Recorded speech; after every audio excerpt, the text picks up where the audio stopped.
Welcome back to this Friday edition of Infowars Nightly News.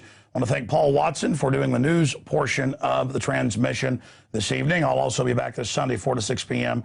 with a syndicated radio broadcast. If you don't have a local AM or FM in your area, you can simply tune into the free audio streams and video streams at Infowars.com. Now, our guest today is Professor Dr. Francis Boyle. He's had a long bio, but he's represented the government of Bosnia-Herzegovina in stopping the UN from breaking up their country. He's helped write major global U.S. bioweapons treaties. And, of course, he also has several degrees from Harvard and was given the same training in the same area as Henry Kissinger. So he's worked in close with these people. He's aware of their program, and he is a guest that we always find very informative when he comes on the radio show with us. But here he is on the Nightly News. And I wanted to get him on about the NDAA, the SOPA Act, the 30,000 drones they're funding to go in the skies, saying they're going to watch farmers with them. I mean, it is like a bad nightmare. And he studied the path to authoritarianism. And so I want to get his take historically on where he sees us going and ways to hopefully reverse this. Because along with the authoritarianism, the thugs don't just want to dominate their domestic slaves. They always look at the greener grass. They want wars, because war is the health of the state. People shut up. They do what they're told. You can have no bid contracts, and you can be big war heroes. And so now the United States, England, Europe has just been swallowed by the same type of expansionistic stuff that we saw from people like Hitler. And a lot of people, bring up Hitler. Oh, it's like Hitler. No, this really is like Hitler. Or other expansionists, Julius Caesar. I'd say Stalin, but he mainly just killed his own people and did some expansionist stuff. But it's just incredible. So he joins us to talk about that. Then I want to get into his experience with the UN up close and personal. Because some people say the UN's going to save us, and the very same military-industrial complex created it. I don't see that as the case, but we'll get Professor Boyle's take on it. Doc, it is great to have you here with us tonight. So much is going on since I talked to you a month ago. Unfortunately, everything you've written in your books warning people is coming true in spades. Well, thank you very much for having me on, Alex. My best to your audience. Right, it looks as if we've seen the pattern here, as I said before, that after 9/11, the financial elite in America has decided to go for broke. They went to first Afghanistan, Iraq. Obama went after oil and gas in Libya. Now they are going after Syria, and it looks that will be a lead up to Iran, which could set off another world war. It's an extremely dangerous situation right now in Syria. The neoconservatives, the Straussians, have always had their eyes on Syria to knock it off.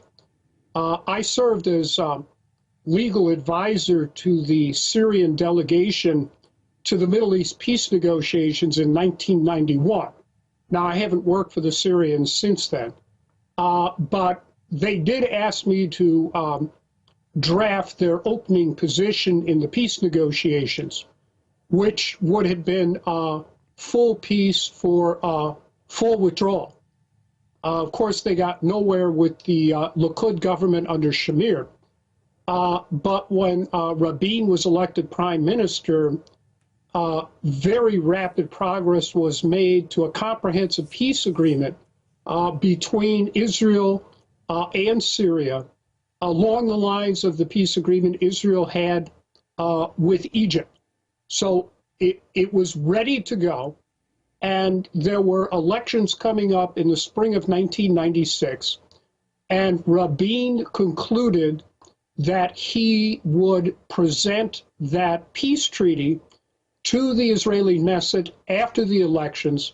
The votes were there, but he would wait until after the elections because it was a major development. There'd be a lot of debate. And he began to run, this was late 1995, on a peace platform. He had concluded the Declaration of Principles with the Palestinians. He had a peace agreement with Jordan. he had a peace agreement in his pocket with Syria, and that then would have certainly led to a peace agreement with Lebanon. So everything could have been tied up. And then, as you know, he was murdered by his own religious fundamentalists and right-wingers over there. Netanyahu was elected prime minister, and there's been no forward progress at all since that point in time, except that the neoconservatives here in the United States have always wanted to knock off the Syrian government since then. But they're putting Islamic, jihadi, Wahhabist types in charge now in their invasion there. The same folks they used in Libya, they're now admittedly conducting massacres and torturing the French ambassador. I mean, what's the end game after the chaos phase? I guess then route out the al-Qaeda they put in place? I mean, this is crazy. Well, of course, we have to understand all these al-Qaeda people go back to the CIA, including bin Laden himself. So there have been long ties with the CIA from these people going back to the original Soviet invasion of Afghanistan.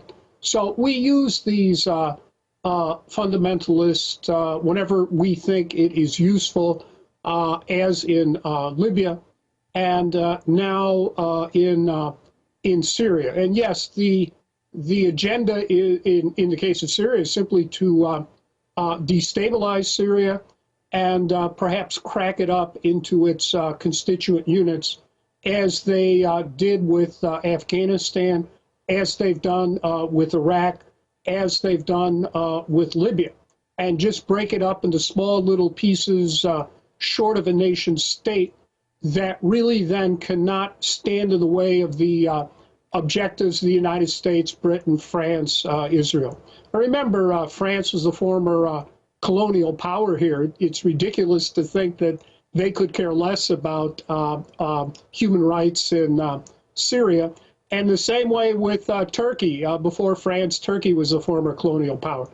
So they're all working together, and they're happy to use these Muslim fundamentalists. Indeed, today's Financial Times has a big story about how we are now shifting all the Muslim fundamentalists in Libya that overthrew a nationalist regime there under Gaddafi.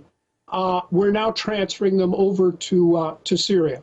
So it's very clear it's the same people, same agenda. And then separately saying we've got to have 30,000 drones in the skies, highway checkpoints, TSA getting in our space, groping us because al-Qaeda is going to get us. And then they're using the very al-Qaeda to commit assassinations and bombings in Iran.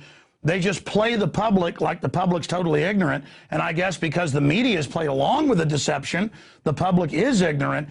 It's just, it's so absurdist that we're told, give our rights up, al-Qaeda will get us. And al-Qaeda across the board is this clandestine CIA, Mossad, MI6 secret army, same type folks they used to overthrow Mossadegh in '53. You and I know the history, you to a greater extent in many cases than I. It's just cartoonishly obvious. Now, let me raise this point since you brought this up. I was rereading, for whatever reason this morning, because I saw it again, exactly what that editor of that big Jewish newspaper said last month in Atlanta, where he said, you know, I've talked to Mossad people, and it's being discussed killing Obama if he doesn't get behind this war. And then I'm not a fan of Obama, obviously, but I'm seeing this pressure. There's different camps in there. I mean, this is our president regardless. And then I was watching some other news articles out of Israel with like major right-wing rabbis saying, shut up, America, do what we say, you know, we don't care, we're going to attack, and what the editor said was great, you know, we'll do what we have to. I mean, to use the word chutzpah, there's almost like it's crazy land, because they're trying to start World War III. The military-industrial complex, the contractors want it, but the generals don't want it. And then I get emails and calls and things, and I'm pretty much neutral on Israel. I want Israel to be peaceful and happy. I'm not anti-Israel. And I get threats now. You better shut up and get behind this traitor.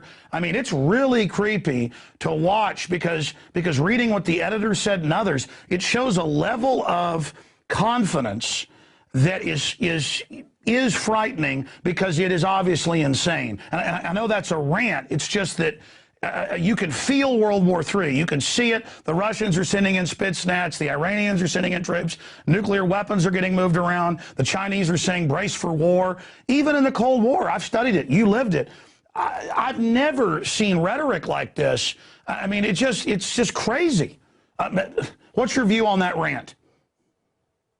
Well, I think it is. It's extremely dangerous. As I discussed with you in our last interview 2 weekends ago, we sent a U.S. aircraft carrier strike force through the Straits of Hormuz and basically dared the Iranians to carry out their threat to shut the Strait of Hormuz. Fortunately, the Iranians were sensible enough not to do it. Last summer, as you know, we backed up South Korea shelling in North Korean territorial waters, even when the North Koreans had said they would retaliate. And we were fully prepared and on standby for an all-Korean war. Fortunately, the Chinese encouraged the North Koreans not to retaliate. And then under Bush, as you know, we encouraged Georgia to attack South Ossetia, knowing full well there were Russian troops there. And they were killing Russian troops with our arms, equipment, supplies, and support. And I guess they figured that Russia would not respond, but Putin did. And when Putin did respond and was about to overrun Tbilisi, the United States government under Bush basically cut away Saakashvili. And fortunately, Putin decided to stop short of Tbilisi. So there we have 3 instances recently, going back to 2008, where the tinder for a world war could have been set off. And Syria could do it too. As you know, there are Russian warships right now there in the Syrian port of Tartus to serve as a tripwire and to dissuade any type of NATO invasion or an attack. And of course, what's going on now in Iran, there are 3 aircraft carrier task forces soon off Iran, and we have 1 off of Syria. Dr. Boyle, going back to my earlier statement and question, just specifically, to have a newspaper editor of a major Jewish newspaper say he's talking to Mossad and other Israelis and they're discussing killing Obama if he doesn't get behind an attack on Iran, that for me is pretty much an open threat and really shows the confidence of some of the Likudniks. And I've seen statements in the Washington Times that they've talked to top people and that Netanyahu knows it's going to be a big war, but that he thinks that he'll come out like Churchill, that once the West is committed to this big war, that he's going to be some type of hero. But as you said, other interest, in the United States, England, and Europe, they're moving weapon systems and ships to Asia, openly menacing. So it's not just Israel; it's the global empire, the Anglo-American establishment, whatever you want to call it, is attempting to start wider wars. But then you ask the question, okay, if you wanted one on 888, why didn't you go ahead and give the Russians the big war if you were going to go ahead and test them? So it's really frightening. Do you think Obama is being blackmailed, or do you think that may have been a threat when they said, hey, we can kill you if you don't do what we want? Right. Whether you support Obama or not is not the issue. He is our president, and he did win a democratic election by the American people. He's legitimately in power there.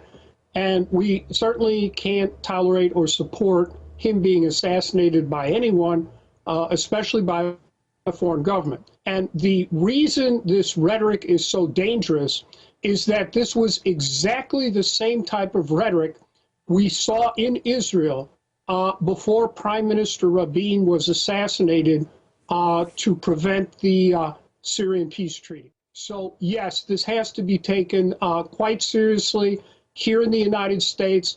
And also, if you follow the Israeli press in English, which I do, the language over there is deplorable. But the same thing happened on Rabin, and that is why we have to take it very seriously. I understand the Secret Service is investigating this fellow, but I suspect he is only the tip of the iceberg.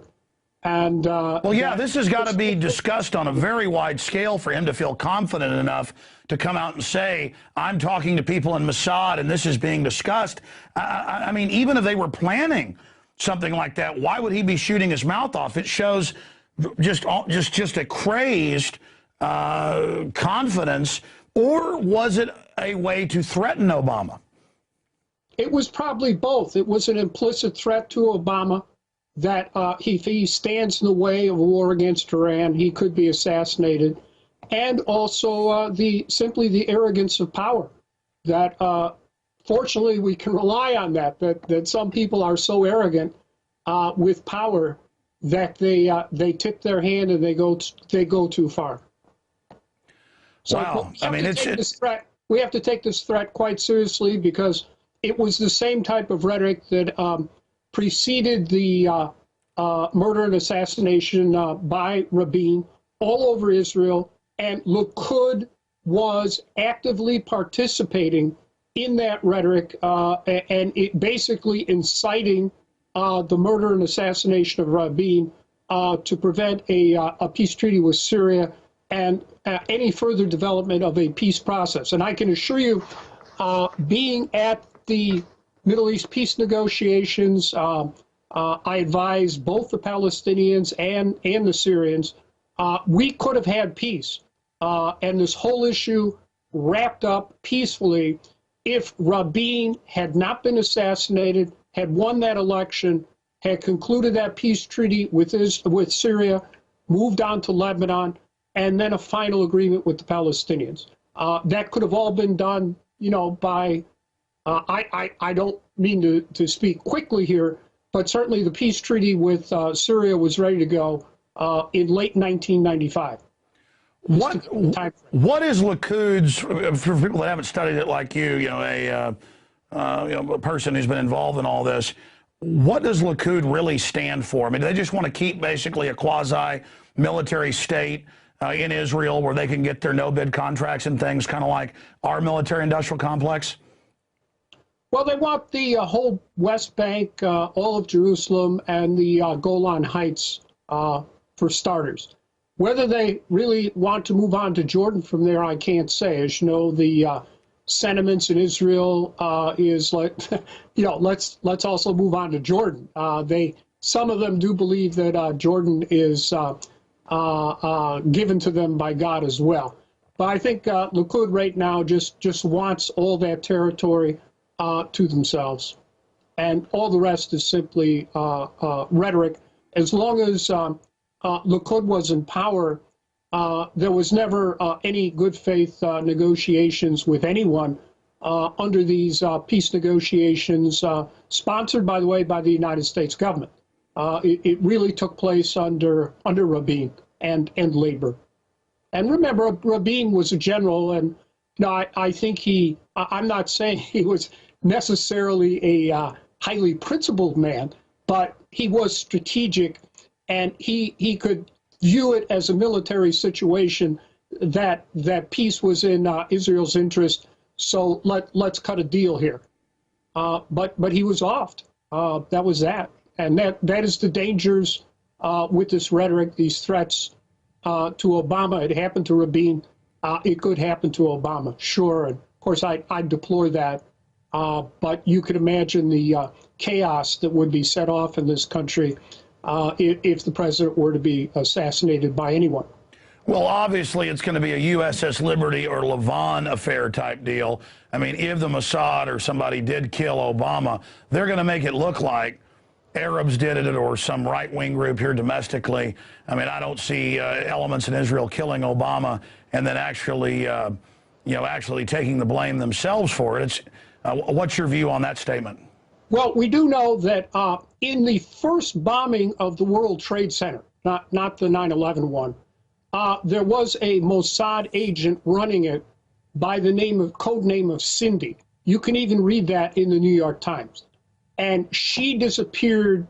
No one knows what happened to her. So I think you're right that they will not do this directly. They would use Arabs or others as front people and stand back. Right. So, I mean, Obama is a Manchurian candidate type of person. They would get. Yeah. Yes. I mean, Obama is losing value by the minute for the establishment. We know that there's all those Likudniks and eargun people all in his office. And if I was President Obama, I mean, I would be concerned because, I mean, these folks have shown they will take action. They're not usually shooting their mouths off. And let me tell you, I'm actually worried about Obama because that could be a false flag. I've always said killing Obama could be a false flag, and it can be done by, you know, any of these special interest groups. I don't have an obsession, with blaming Israel and perseverating all day, but you've got to point out, you've got to be honest, Israel right now is at the center of the storms that are swirling around and demanding this Iran situation. And let me tell you, folks, if Obama does get killed, immediately just don't go with the official story that it's Arabs or whatever. Right. I think it would be a catastrophe if anything were to happen to Obama, and we would see a massive escalation of the police state here in the United States as well. So it's a very dangerous situation indeed. I saw on the wire services this morning that someone was just apprehended in an alleged plot to kill Obama. Again, whatever you think of him or even Bush Jr., they are our presidents, and we cannot be conducting politics here by having our leaders murdered. I still personally remember the tragedy after President Kennedy, and we really don't know who was behind the assassination of President Kennedy and precisely why. Sure. Obviously, that's still debated. But here's an example. You're on a no-fly list for suing the government and things for violating civil rights. You're harassed, and you're a prestigious guy, hold a lot of top positions. And then meanwhile, this editor over here, he should have been immediately arrested and should have been questioned, not just by the Secret Service, the FBI. Okay, you wrote in a newspaper, you're meeting with the Mossad, and the murder of a U.S. president's being discussed. I was rereading that this morning. I was reading the original paper, looking at it. I'm like, this is crazy. And the guy's out walking around. You have trouble getting on an airplane for no reason. This guy can say, I'm talking to the Mossad, and they're discussing killing the president. And then he's not in trouble. It's wild. Well, obviously, people like that have very high-level protection in the CIA, in the FBI, in the Secret Service, in the Department of Justice, in Department of Homeland Security. Remember, certainly under Bush Jr., neocons were put in power in all these agencies. So you are correct. He has protection somewhere to be able to get away with this. Yeah, because he didn't just say option is somebody could kill Obama. He said, yeah, we're having meetings about this, and this is don't think I'm joking. Option 3. This is a this is a real option here, and we're looking at it. I mean, that's like, whoa, a guy saying he's representing a foreign country, and let's look at killing the president. And it's like, oh, well, he resigned. It's okay. 2 final questions, and then any other key tidbits that you'd like to relay to people, Dr. Boyle. We really appreciate your time, and also wanted to tell folks about your books here at the end. But a lot of experts, as you said, all these generals are coming out. Former head of the Mossad's come out. A lot of Israeli generals have said it's a catastrophe, a disaster, could start World War III. I mean, it runs from bad to worse, the whole gambit, but none of it's good. It just goes from disaster to Armageddon. Literal Armageddon, all of this going on, and it's just still moving forward. The troops are massing. The case is being sold just like 2002, 2003 in the March lead up. It's all here, but from your perspective, why is an attack on Iran so disastrous, and why do you think the power structure would be leaning towards doing it?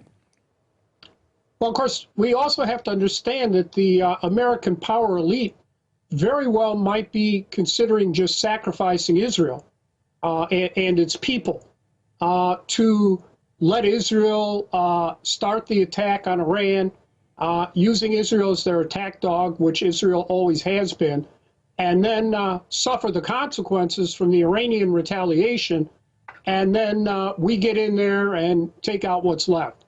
So it could be, broader than the notion that Israel runs the United States, I don't find very credible. They do pretty much what we tell them to do. Not all the time, not everywhere, but we're the ones really behind the show here.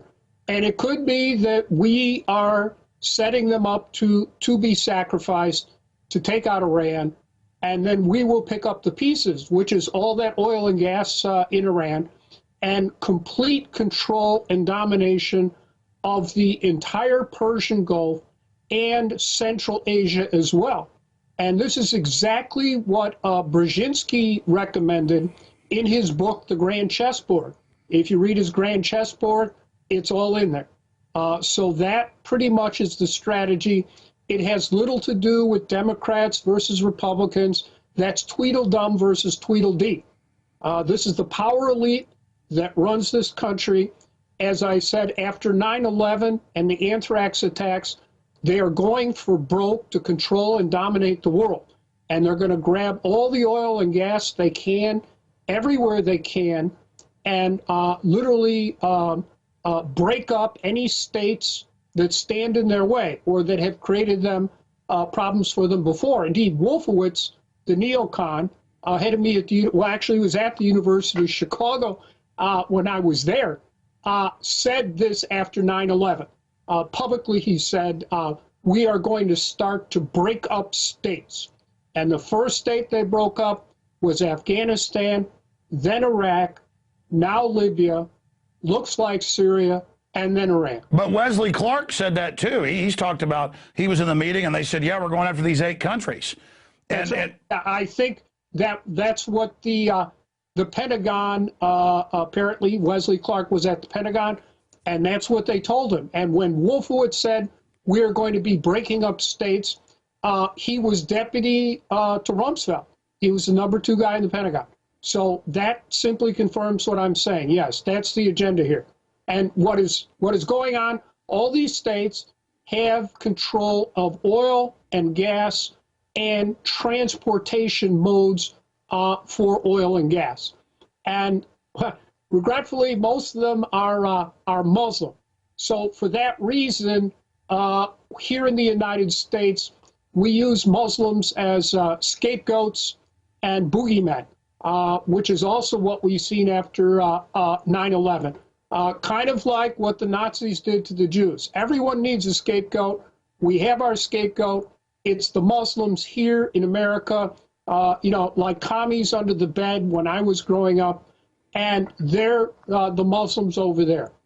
Well, I totally agree with you because, I mean, all this stuff, in academic papers is really public. There's kind of the mainstream news that we're all fed, and then there's the establishment communicating with itself. And, I mean, I knew this a year ago because of family in the military, but the U.S. is planning the attack. They plan to let Israel start it, take the attack, be the victim. Netanyahu's even bragged in the Washington Times that then he thinks the Israelis will rally around him, even if they don't like him because they're under attack, even though they start it. He'll say he has to. And then the big one that you mentioned, they're going to then use it as a domestic crackdown. And I believe Iran will attack Israel through proxies. That's a no-brainer. But I believe the establishment, and I see them gearing up, is going to stage attacks in Europe, the U.S., and England, and use it to crack down on civil liberties and further expand it. You see them lining up for it. I mean, they are gearing up every agency of government for war with the people. It is disgusting. Vice President Cheney already publicly stated that they were going to blame the next major terrorist attack here in the United States on Iran, no matter who was responsible. So you're certainly correct. there will probably be some type of false flag attack, blame it on Iran, use it as justification for war against Iran. Of course, Congress will salute and ship out. We very well might get a formal declaration of war, which we do not have now. But if there is a formal declaration of war by Congress, you might as well kiss the Constitution goodbye.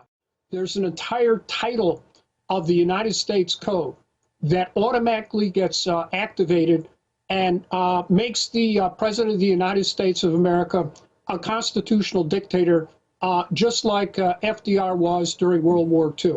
We have not been in that situation yet, although we do know after 9/11, Bush did ask Congress to give him a formal declaration of war, and they refused to do so. They gave him a limited authorization to use military force. But he showed them with the anthrax attack. He showed them with the anthrax attack a month later. That's correct. They also had the USA Patriot Act, which is the blueprint for the U.S. police state. That was being held up in Congress by Senators Leahy and Daschle, and all of a sudden they got hit with super weapons-grade anthrax coming from illegal U.S. Military stockpiles. And media sources also got hit to make it clear to the media that they better not be going after this story. So the media have already always go along with the cover-up on the anthrax. Yes. Yeah, look, Dan Rather got some. It was all their enemies, the guys that took photos of Bush's daughters drunk here in Austin. They got hit. Right. It was clearly an attempt to terrorize and intimidate the media. Not that they needed all that much intimidation to begin with, since they very rarely report the truth. Is there any way to defeat this premeditated constellation of evil? I guess the general public has to stop being naive and realize that we have no future if we don't stand up against this. But I'm afraid, Dr. Boyle, it's going to go the way of Germany. People are going to have see the empire, launch World War III, invade all these countries, and then either this empire of evil will succeed or it's going to implode, and then we're going to get invaded by the Chinese. I mean, and people say, oh, that'll never happen. Well, I mean, if World War III starts and there's nuclear war, I mean, my God, I can just feel the gates of hell opening up in front of us. Well, I'm afraid you're right. You know, if you read Huntington's Clash of Civilization, Huntington was ahead of me at Harvard. I went through the same program that produced that monster. And it does appear that the State Department the U.S. government has been following the blueprint set forth by Huntington in that article, later followed by a book. First take out the Arab and Muslim world, and then move on to China. And at the end of Huntington's book, it concludes with a nuclear war between the United States and China. And that gets into the deployment of all these ABM systems in Europe and around China, in Japan, Korea, whatever. If we strike first, these ABM systems are designed to pick up whatever might be left that the Russians and the Chinese send back at us. And again, the Chinese president comes out and says, prepare for war with the U.S. I mean, our government is not moving all the nukes over there to play. I mean, it's insane. It is shocking to know America has been captured by evil, and that we now, Dr. Boyle, we are living in an aggressive, crazy empire that's got super weapons. I don't know.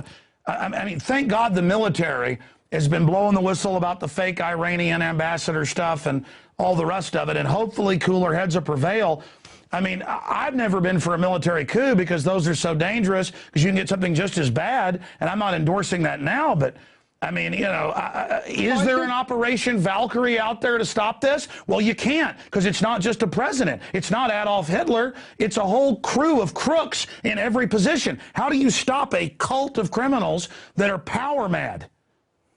Well, I think you're right that the military, there are sensible people in there, unlike these neocons who are completely irrational, and they understand the consequences of what's happening. And we have to have more people, for example, like Admiral Fallon, who was head of U.S. Central Command, and just publicly stated an attack on Iran was not going to happen on his watch. The military they take an oath to uphold the Constitution and laws of the United States of America, and they have an obligation under the Uniform Code of Military Justice to refuse to carry out illegal and unconstitutional orders. And I think, obviously, you can't really expect, people at the bottom of the pyramid there, but I would hope that, people near the top of the military just start making it clear they are not going to carry out these orders because they believe they're either illegal, unconstitutional, or fatally dangerous. That is one hope we have. Meanwhile, we citizens simply have to get organized. We still have our First Amendment rights. We need protests, demonstrations, civil resistance, organization in these elections, whatever can be done to head off this catastrophe. We are not the Weimar Republic. We're far from it. But it's clear we're moving in that direction. And I don't know how much time we have. I agree with you on that. Well, and the system knows once they've got a big war going, they can move us way past the Weimar Republic quickly. Right. Once they get a formal declaration of war, we've all had it. It'll be just like what happened to Japanese Americans in World War II, the Korematsu case. And the Korematsu case is still good law. It's never been overturned by the United States Supreme Court. And indeed, officials of the Bush Jr. administration publicly stated that Korematsu is still good law. And we know that FEMA has the internment camps ready to go. So all they need is a formal declaration of war, and that'll be it. Yeah, I saw a former CIA director on TV once say, just round up all Muslims, put them in camps in America. And that was a couple of years after 9/11. Well, and that was the plan that Attorney General Ed Meese had. They had a plan at the Department of Justice to do that, and they were setting up camps to do that. I didn't go see the camps myself, but I do know people I work with who went out and saw these camps in the late 1980s, and they are there. I believe they've now been taken over by FEMA. No, they have been. Yeah, that's Rex 84. Now, in closing, as you've already given us 35 minutes, Dr. Boyle, we really appreciate the time. I want to talk about some of your latest books and things that are available, and tell folks the titles of those. Very, very scholarly, but also riveting reading because it is such veritas. Specifically, an example of what one guy can do, though. You did represent a major bloc of the Balkans and was able to stop the UN in the West from breaking up Bosnia-Herzegovina and causing a new giant civil war and ethnic cleansing. That's on the record. And so it's an insight into what one guy can do, standing up and being moral, but it's also an example of the type of behavior we see from the UN and others. So briefly, tell folks that story, and then tell us about, of all the books you've written, what you think the most important reading is. Well, for our current situation here in America, I've written 2 books that I think could get people oriented, and that would be Tackling America's Toughest Questions, Clarity Press, and then the second, Protesting Power, War, Resistance, and Law. How to use law and the Constitution to oppose further warfare here by the United States government and a police state. So I've written 15 books, but I think those would be the 2 most relevant to our current plight. And indeed, that's why I wrote those 2 books, to try to provide some light and a direction out of where we are now. Yes, as for Bosnia, sure, the United Nations and the European Union were going to carve them up into 3 little pieces, rob them of the United Nations membership, destroy them as a state, and subject 1.5 million to 2 million more Bosnians to ethnic cleansing. We already had 2 million Bosnians subjected to ethnic cleansing. And behind these plans were, of course, the Clinton administration, Mrs. Clinton, now the Secretary of State, many people working for Obama today, and Mrs. Clinton used to work for President Bill Clinton, and the British and the French. They were and the Russians as well. But they were fully prepared to simply destroy this state and wipe out all of its people. And the UN bureaucracy, all their lawyers, went along with it. And so I could just say from my personal experience, I was Bosnia's ambassador to the World Court. I stopped this from happening. But the UN bureaucracy, bureaucrats, these people are completely rotten, corrupt, despicable, unprincipled, and fortunately mediocre. All their lawyers, politicians, diplomats are pretty mediocre people. But you certainly can't trust them. And number two, however, I think we have to understand, I know there's people who in good faith believe the UN is going to take us over or UN helicopters. The UN does what we tell them to do. If Mrs. Clinton calls up Ban Ki-moon, he hops to it and says, jump, he says, how high? And the same way with his predecessor, we got these people the jobs. So they use the UN as a cutout for what their agenda is, as they did on Libya, as they just tried to do on Syria, as they've tried to do on Iran. Sure. I mean, the imperial forces need this quasi-democratic thing that the Security Council really dictates.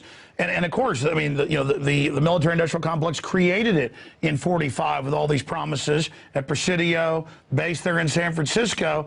And I'm not saying the UN is going to take America over. It's that these imperial, globalist, corporate, fascist forces that created it are trying to transfer powers into it because it's their puppet to then come in, like take here at the local level and jack up taxes, to basically give it to, corporate entities like GE. And then, yes, then the UN takes the blame. But you're right, it's a total cutout.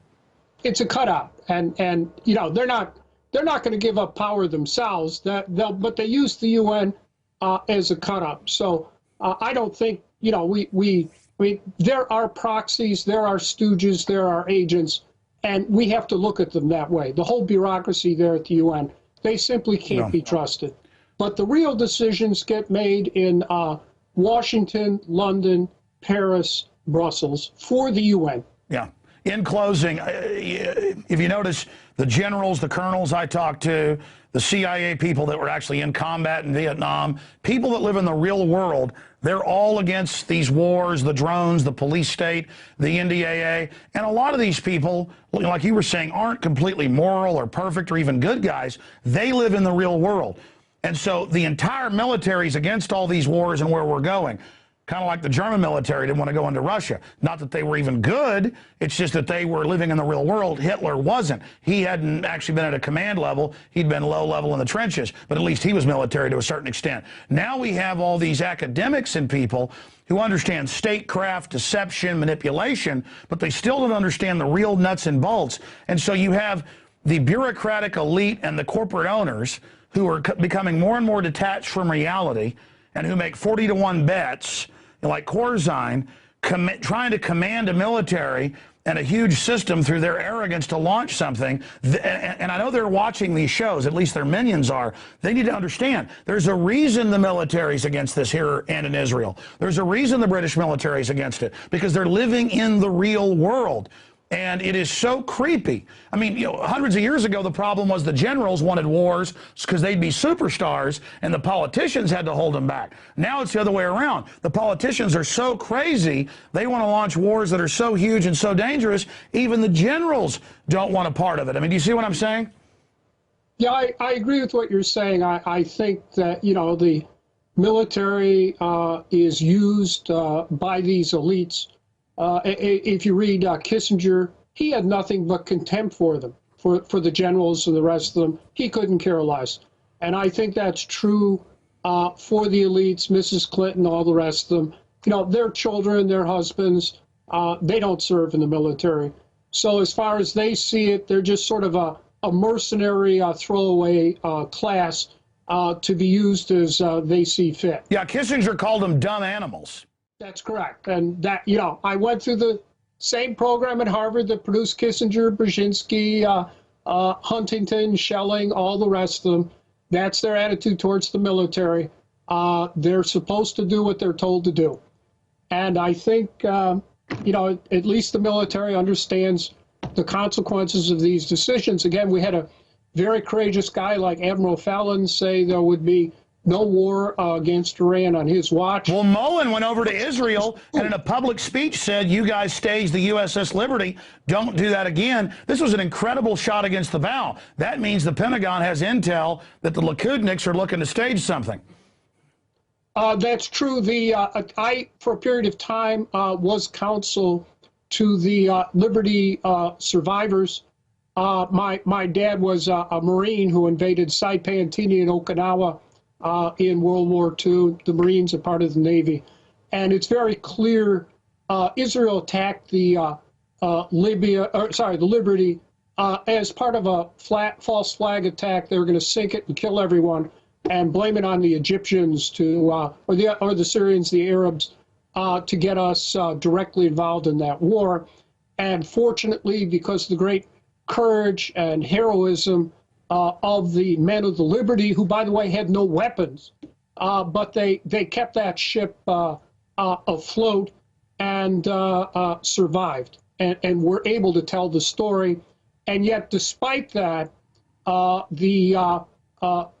Israel and the neocons have so much power in Congress and the courts that no matter what we've tried to do to get justice for them, we've been completely shut down now since 1967. Now, I want to make it clear, I no longer represent them. They have another lawyer. He's giving it a try, but it doesn't look too good. I mean, we're talking 1967 here. This is over 45 years later. Many of these men are dying off, and I guess the theory is they'll all die off and the matter will disappear. But it was clearly a false flag attack, and President Johnson and Secretary of Defense Robert McNamara, when planes were mobilized on the Sixth Fleet to go rescue the Liberty from the Israeli attack, McNamara called them all back. And in my opinion, having studied this matter and researched the statutes, clearly McNamara should have been prosecuted for treason, as defined by the United States Constitution. People use the word treason all the time. It's incorrect. There's a formal, technical, legal word definition of treason set forth in the Constitution and in a United States statute. I researched this for the Liberty vets. Clearly, McNamara, who I take it was already acting pursuant to orders from President Johnson, committed treason against the United States of America and the Liberty vets. And here we are 45 years later, and they have no justice, no recognition. And it shows you the power of the Israel lobby here in the United States, in Congress, in the news media, to still cover this up. Well, you're a constitutional lawyer, but this is in closing. I mean, for me, I've read the statutes on treason. It's when you aid a foreign military power against your own forces, or you try for a foreign power to overthrow your government. I mean, treason is opening the gate to let the enemy in. The ship's under attack. They're begging for help for hours. The jets are taking off. And I've talked to the generals and the admirals. In fact, a lot of them have died since I had them on, who were there and were on the radio phone and said, I want to talk to the president. And even I'm going from memory, but yeah, the president even came on the line and said, yes, we're not going to have an incident, recall those planes. And it's just amazing to see that definition. I mean, I'm correct in a layman's definition of treason, correct? I think the Liberty, having researched it a while ago, my conclusion and the advice I gave them when I was serving as counsel to them was that McNamara definitely had committed treason as defined by the United States Constitution, and there is a statutory definition of treason further specified it, yes. Wow. All right. Well, Professor Boyle, that was a great 50-minute interview. I meant to do 15 minutes, but it's always riveting talking to you. God bless you, and I hope we turn this around so we don't end up being political prisoners. I think if they start trying to round folks up, though, down the road, even in a war, I don't think everybody's going to line up and do what they're told. It's just quite a mess we're headed into. I'm afraid it is, and all we can do is keep struggling. And those two books I mentioned will try to give your listeners some information and background and materials that they can use to formulate their own opinion and their own conscience as to what they should do now. Right, because we're facing a World War III and a military police state right in the face here. And remember, there's an election in 2012. We could have another October surprise. If it looks like Obama's losing, maybe the only way he could win would be to launch an attack on Iran or Syria. Well, a year ago, the neocons were in the papers saying, get behind an Iran attack and we'll leave you alone, we'll support you. I mean, it's all an open conspiracy against liberty. And for good old boys out there that are like, oh, I'm behind killing the Iranians at a tribal level, they need to understand the globalists don't care about the Iranians or us either. When freedom goes, we're all going to get hammered by this. Thank you so much, Dr. Boyle. All right. Thanks a lot, Alex. Have a good week. Thank you. Yeah, have a great weekend. Wow, that was an amazing interview. Great job to the crew. And I will, Lord willing, see you back this Sunday, 4 to 6 p.m. with the radio show, and back Monday, of course, with Infowars Nightly News. And that is it for myself and the crew. Great job, folks, and great job to all the subscribers out there. If you're watching elsewhere on the web and want to support us and see it when it first airs and all the archives and 9 years of material, prisonplanet.tv or InfoWarsNews.com. We've got a 15-day free trial we're running right there.